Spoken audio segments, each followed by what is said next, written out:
Josh, you're a newcomer, but this is your third team in 3 years. Both of you have kind of moved up through the ranks of college basketball here, so I'll ask you first, Josh, and then you, Andris. You have a feel, I guess, for what makes a good team, having played on several different teams, and you get an idea that this roster might have something to gel together to be good. Yeah, I definitely do. Over my years of playing college basketball, a lot of the coaches I've had have a similar mentality of toughness and discipline.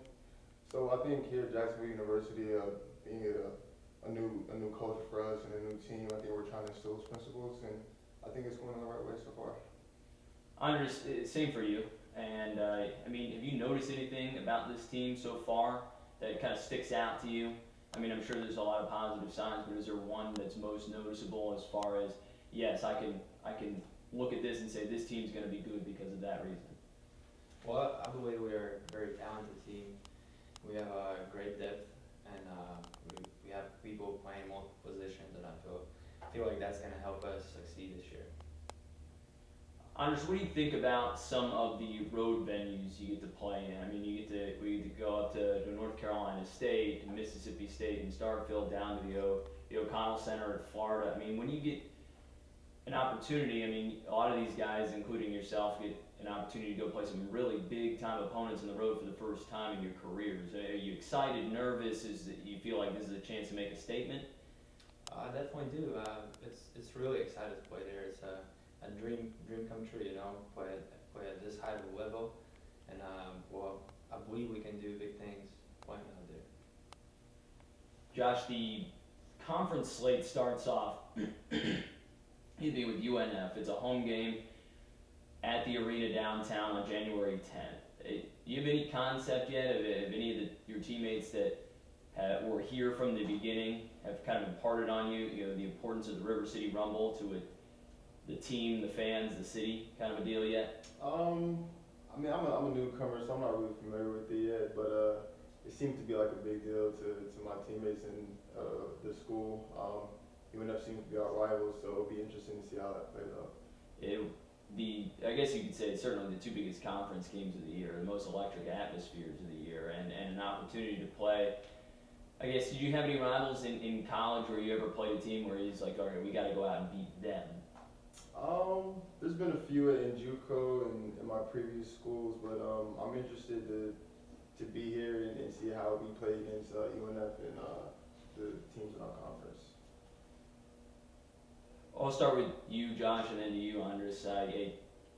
Key to making a team that is unfamiliar, because I mean, JUCO is all about kind of sort of bringing in dudes, putting them together, making a team, gelling, winning games. I mean, so you kind of have that experience already of a bunch of new people coming together to try and make a successful team. Is there a key to making something like that gel and work? I think it's just coming in with an open mind, having a good attitude, guys coming in ready to listen and work hard, and I think everything will take care of itself. You have good character guys and guys who want to work hard on a daily basis. I think basketball will fall in line after that. Andres? Like Coach tells us all the time, I think being unselfish is a big reason to become a good team in these kind of situations when everybody come together and they have their own agenda. But once everybody get on the same page, I feel like that can really help the team. And last question for you both. Start with you, Andres. Describe your game in particular and how it fits into helping this team. I'm trying to do whatever Coach asks me to do. I try to do whatever is necessary.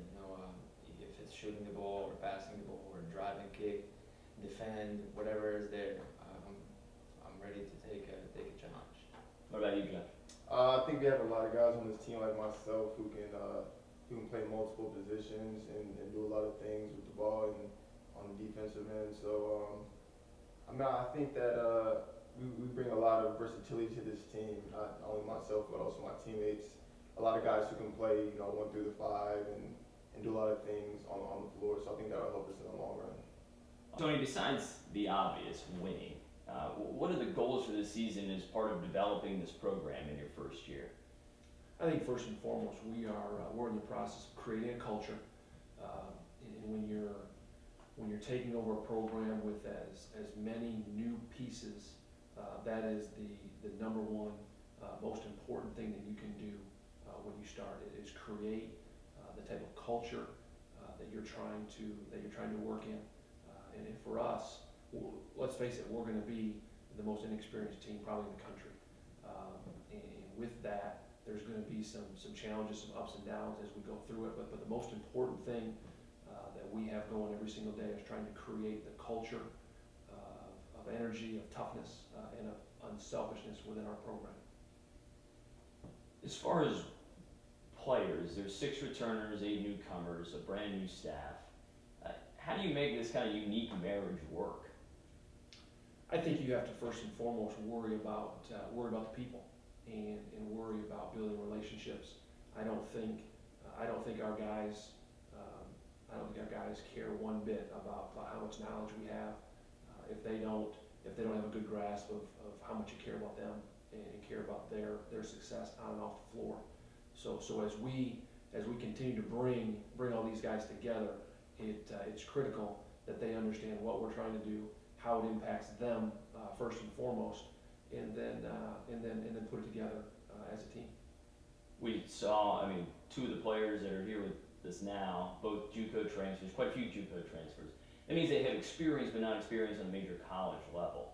Is kind of the non-conference schedule this year, would you say it's about trying to figure your team out and get ready for conference play? You find the best 7, 8 guys that you can play night in and night out when the games really have a big meaning, and night in and night out once conference play rolls around?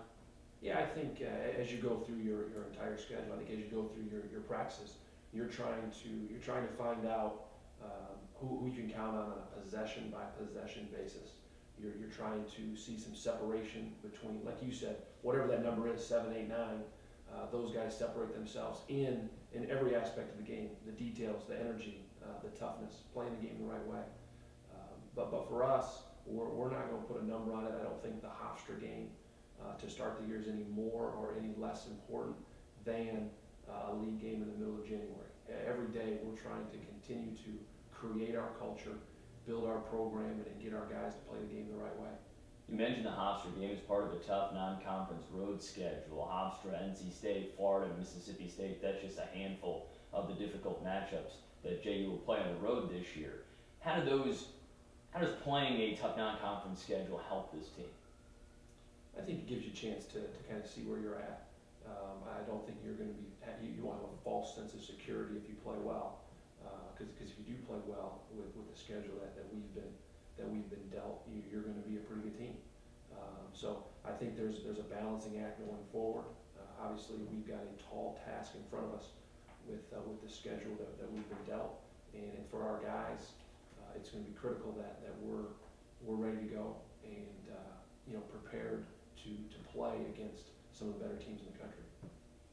How has this team grown together since last year when you started here, and then the start of practice leading up to here we are and less than a month away from the season starting?